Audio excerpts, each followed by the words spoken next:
जय हिंद दोस्तों, मैं अंकित शर्मा छोटे से गांव जिला उन्नाव से कलम युग क्लासेस पर आपका स्वागत करता हूं। तो शुरू करते हैं अपना चैप्टर निर्देशांक ज्यामिति। तो अभी हमने जो इससे पहले बताया था उसमें हमने क्या बताया था? हमने बताया था रेखाखंड का विभाजन सूत्र बताया था। विभाजन सूत्र हमने बताया था क्या होता है। मान लेते हैं, दोबारा एक बार रिवीजन करवा दे रहे हैं। मान लेते हैं रेखाखंड पी क्यू है। पी के निर्देशांक x1 y1 है और Q के निर्देशांक क्या है x2 y2। हमने मान लिया एक रेखाखंड PQ है, इसके निर्देशांक x1 y1 है, इसके x2 y2। इसको कोई बिंदु R जो है m1 अनुपात m2 में क्या कर देता है? विभाजित कर देता है।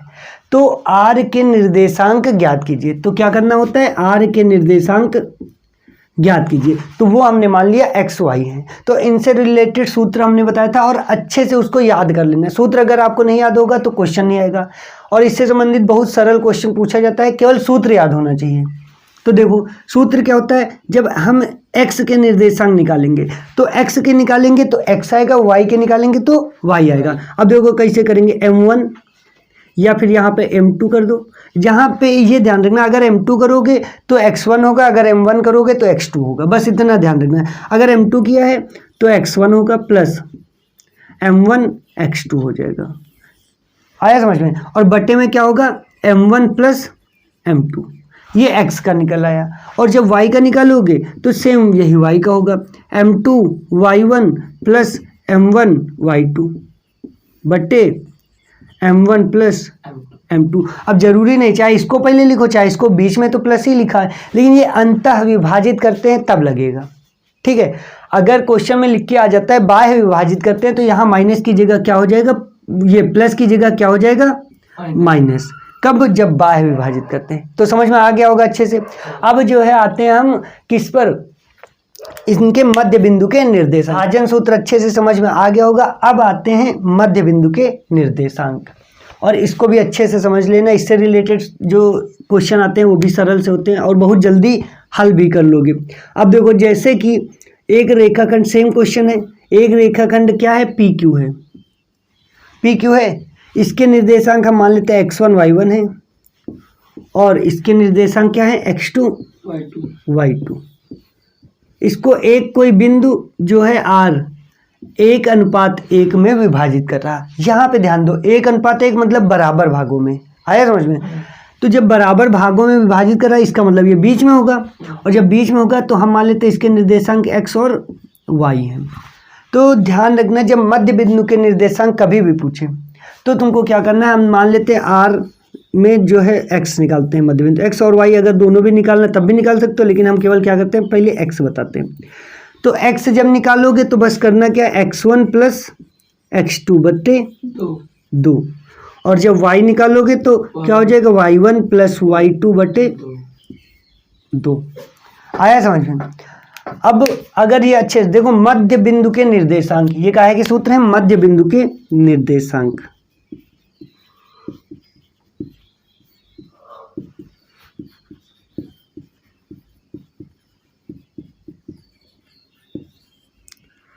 अब देखो, ये है मध्य बिंदु के निर्देशांक। अच्छे से समझ में आ जाना चाहिए, क्योंकि ये सूत्र अगर याद हो गए और भूले नहीं तो इससे रिलेटेड क्वेश्चन बहुत जल्दी हल हो जाएंगे।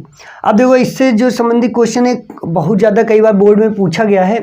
क्वेश्चन क्या है कि मान लेते हैं एक वृत्त है और वृत्त के व्यास के दोनों सिरे के निर्देशांक।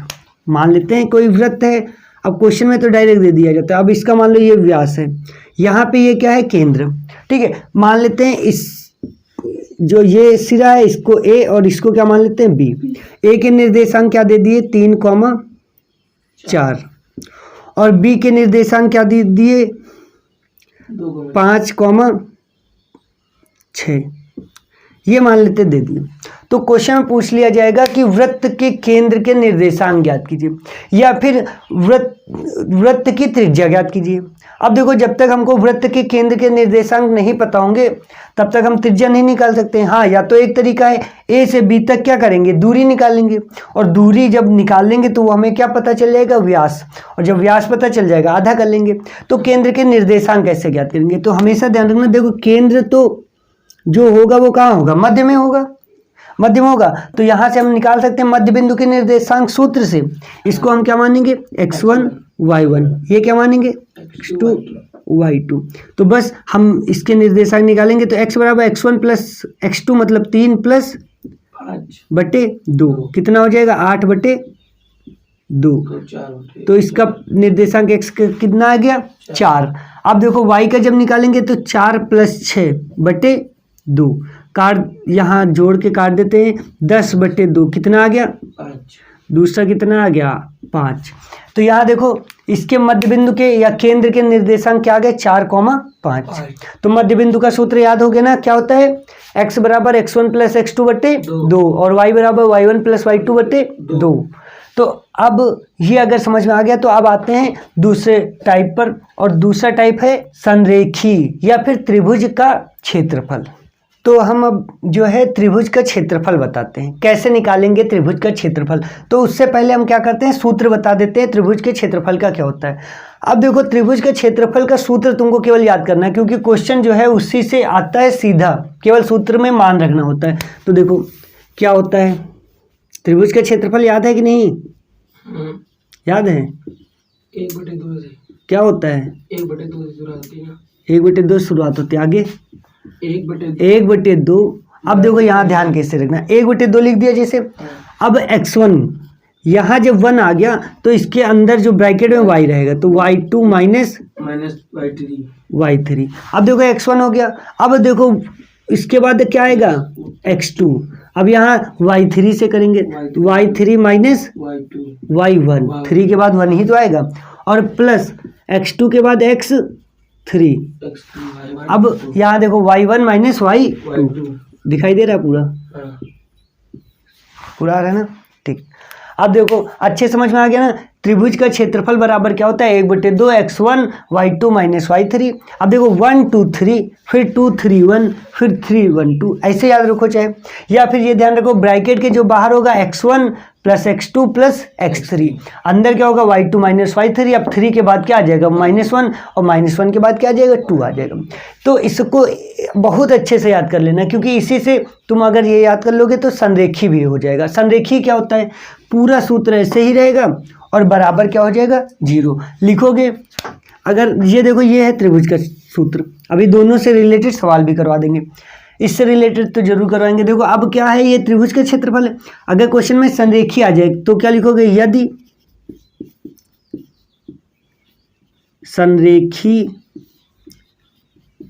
हैं तो सूत्र क्या हो जाता है 1/2 जब उधर चला जाएगा 0 हो जाएगा, इसलिए सूत्र होता है x1 y2 minus y3 plus x2 y3 minus y1 और plus x3 y1 minus y2 बराबर 0। बस इतना सा फर्क होता है, सेम सूत्र रहता है, बराबर 0 के हो जाता है तो संरेखी है।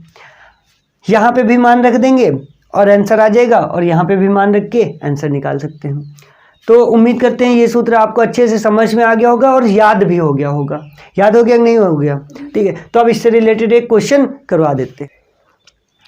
तो क्वेश्चन है उस त्रिभुज का क्षेत्रफल ज्ञात कीजिए। तो क्या ज्ञात करना है, क्षेत्रफल। क्षेत्रफल का सूत्र सामने लिखा हुआ है, जिसके शीर्षों के निर्देशांक। अब शीर्ष जो है त्रिभुज के क्षेत्रफल ज्ञात करना है। अब देखो जैसे कि हम मान लो ये त्रिभुज बना दिए, अब इनके शीर्ष क्या हो गए, ये जहाँ पे दोनों रेखाएं एक दूसरे को मिलती हैं जिस जगह पे, ये ए है, ये बी है और ये सी, इनके ये शीर्ष हैं और इनके निर्देशांक दिए हुए हैं। क्या दिए हुए हैं, 1, -1,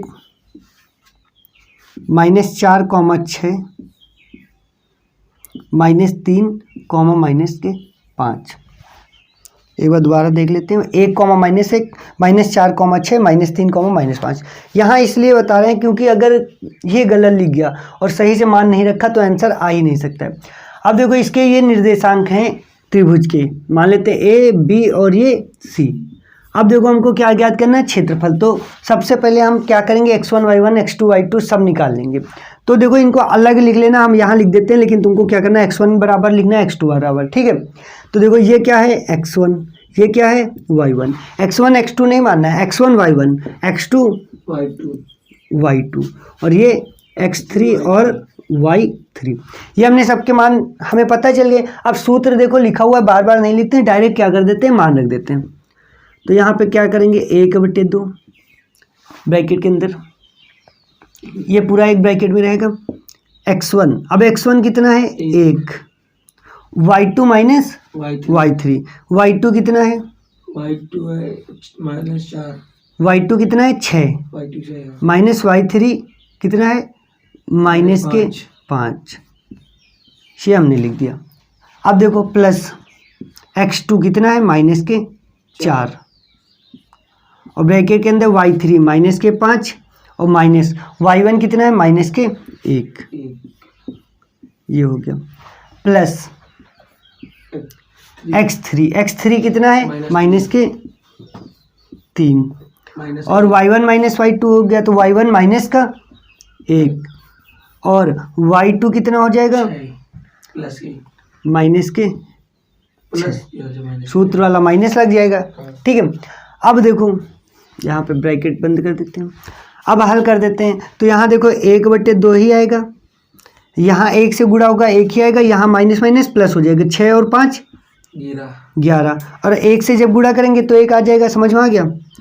प्लस इधर जब करेंगे तो देखो 5 माइनस के रहेंगे, इधर हल करके दिखाते हैं, 5 माइनस के रहेंगे और माइनस माइनस प्लस 1 हो जाएगा, और 5 में 1 घट जाएगा, कितना आ जाएगा, माइनस के 4, और माइनस के 4 से माइनस के 4, अब देखो इसको हल करेंगे तो माइनस के 4 आ जाएगा, और माइनस के 4 से माइनस के 4 में गुणा होगा, प्लस के कितने आ जाएंगे, 16। अब इधर आगे हल करते हैं। अब देखो 6 में 1 जोड़ देंगे, माइनस के 7 आ जाएंगे, और 7 में 3 से गुणा करेंगे तो प्लस के कितने आ जाएंगे, 21। अब देखो क्या करेंगे, अब इनको सबको क्या कर देते हैं, जोड़ देते हैं, 6 और 1 7, 7 और 1 8, 1 3 4 48, और गुणे में 1/2, और 2 से काट दिया 24। तो ये हमारा क्या आ गया, 24 जो है वो क्या आ गया, क्षेत्रफल। 24 इकाई लिख लेते हैं, ये 24। ठीक है। तो आपको समझ में अच्छे से आ गया होगा कि त्रिभुज के क्षेत्रफल कैसे निकालते हैं। आ गया नहीं समझ में? ठीक है। तो त्रिभुज का क्षेत्रफल निकालना समझ में आ गया। अब इसी तरह अगर निर्देशांक होता तो इसको क्या होता, ये 0 आ जाता है आंसर, क्योंकि त्रिभुज का क्षेत्रफल जो होता है वो 0 के बराबर हो जाता है और वहाँ संरेखी होते हैं। तो उम्मीद करते हैं आपको अच्छे से समझ में आ गया होगा। तो अब जो है इसके जितने भी टाइप थे वो हमने बता दिए थे, जितने भी सूत्र हैं वो भी हमने बता दिए।